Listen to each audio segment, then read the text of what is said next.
Now, why is it that every time I go to a museum to enjoy some fine art, on that very day I decide to go, some fucking school has to bring their most obnoxious students on a field trip? Why do they do this? You ever get stuck in a situation like this? You're in a museum appreciating some sculpture by Michelangelo or painting by Da Vinci when all of a sudden a group of 30 bratty children come rushing in and start giggling like a bag of clown nuts just because some statue has breasts. So now you're sitting among some of the finest art in all the world, listening to the public school choir of twits, snickering and giggling like a bunch of retards on laughing gas. Lovely. Now, I know some folks will say, well, we're trying to culture our children by exposing them to some fine art. Who the fuck are you kidding? Do you really think your precious children are sophisticated enough to appreciate the transcendent greatness of any type of fine art at all? Think about it.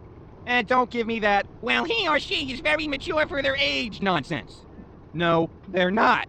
They're kids, and art bores them. And when kids get bored, they get a bit fidgety, especially in areas where folks are supposed to be quiet.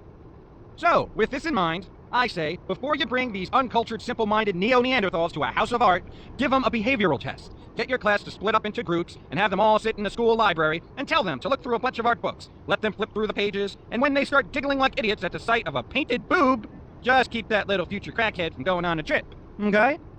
I personally do not go to a museum to listen to kids laugh at a statue just because it has a marble cock. Keep these fucking kids out of the museums until they can actually appreciate what's in them. And if you all insist on culturing your children, why not take them to a kid museum? You know, someplace where they show you how to mix water and electricity with a sharp metal object. You know, something educational. It'll be a lesson they never forget. Education rocks! I am smarter than you. You suck!